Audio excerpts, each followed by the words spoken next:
नमस्कार, बहुत बहुत स्वागत है आपका। आप देख रहे हैं न्यूज़ 18 का डिजिटल प्लेटफॉर्म। मैं हूं आपके साथ ऋतु ज्ञानवानी। अगर आप भी सोना खरीदने की सोच रहे हैं या अपनी शादी ब्याह की शॉपिंग के लिए सही मौके का इंतजार कर रहे थे, तो आपके लिए बहुत बड़ी खुशखबरी है, क्योंकि देश के सराफा बाजार से इस वक्त ये जो बड़ी खबर आई उससे सभी खुश नजर आए। सोना लगातार सस्ता हो रहा है और आज तो कीमतों में बहुत बड़ा झटका लगा। जी हाँ, देश की राजधानी दिल्ली में 24 कैरेट गोल्ड की कीमत घटकर 1,49,650 रुपये प्रति 10 ग्राम पर आ गई है।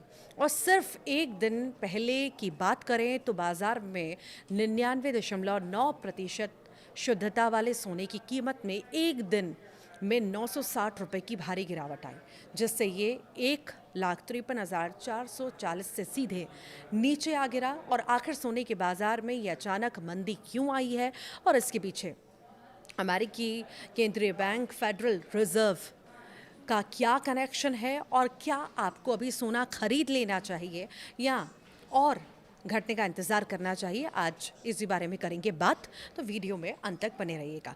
देखिए, 19 जून की सुबह जैसे ही सराफा बाजार खुला, ज़्यादातर बड़े शहरों में सोने के भाव औंधे मुँह गिर गए। और दिल्ली में जहां 24 कैरेट सोना जो है 1,49,650 पर आ गया, तो वहीं बाकी शहरों में भी भारी बिकवाली देखने को मिली है। लेकिन ऐसा क्या और क्यों हुआ, इसके पीछे दो सबसे बड़े घरेलू कारण हैं। पहला है घरेलू शेयर बाजार में आई ज़बरदस्त तेज़ी। और जब शेयर मार्केट रिकॉर्ड ऊंचाई पर होता है तो निवेशक जो है सोने जैसी सेफ हेवन एसेट पर पैसा निकालकर शेयरों में लगाते हैं। दूसरा बड़ा कारण जो है डॉलर के मुकाबले भारतीय रुपए यानी आईएनआर की मजबूती। जब रुपया मजबूत होता है तो भारत के लिए सोने का इंपोर्ट करना सस्ता हो जाता है और घरेलू बाजार में कीमतें तुरंत नीचे आ जाती हैं। लेकिन कहानी सिर्फ भारत तक सीमित नहीं है। सोने की कीमतों की असली चाबी इस वक्त जो है 7 समंदर पार अमेरिका में घूम रही है।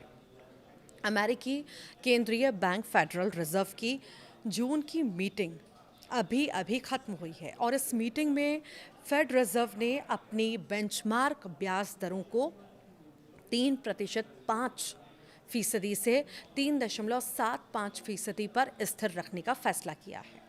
और ब्याज दरों को स्थिर रखना तो ठीक था, लेकिन फेड रिजर्व के चेयरमैन केविन वॉश के एक बयान ने कमोडिटी मार्केट की नींद उड़ा दी।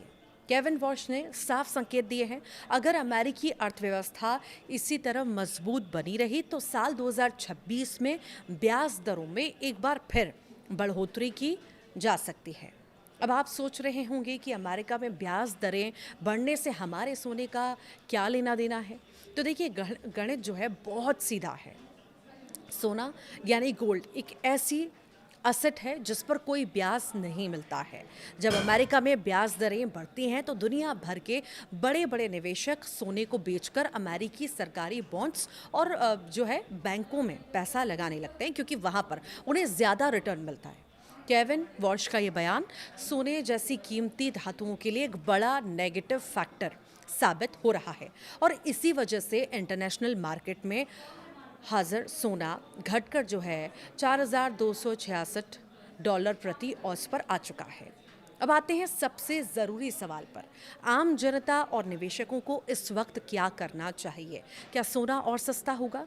देखिए, एक्सपर्ट्स क्या मानते हैं। एक्सपर्ट्स का ये मानना है, जब तक ग्लोबल मार्केट में फेड रिजर्व की आक्रामक नीतियां बनी रहेंगी, सोने पर दबाव जारी रहेगा।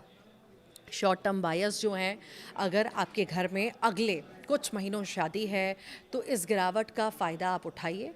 मौजूदा रेट पिछले रिकॉर्ड हाई से काफ़ी बेहतर है, इसीलिए टुकड़ों में जो है खरीदी शुरू कर सकते हैं। लॉन्ग टर्म इन्वेस्टर्स के लिए क्या है, देखिए, सोने में हर बड़ी गिरावट हमेशा से खरीदारी का सबसे बेस्ट मौका रही है।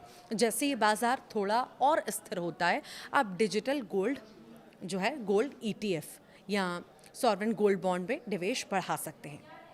तो ये है कि अमेरिकी इकोनॉमी की मजबूती और भारतीय रुपए का दम इस वक्त सोने की चमक को थोड़ा फीका कर रहा है। लेकिन याद रखिए, सोना हमेशा से संकट का साथी रहा, इसलिए इस गिरावट से डरना नहीं बल्कि सही रणनीति के साथ इसका फ़ायदा उठाना है। आपको क्या लगता है, सोने के दाम अभी और नीचे गिरेंगे आपका इस पर क्या सोचना है, क्या राय है, हमें कमेंट बॉक्स में ज़रूर बताइएगा।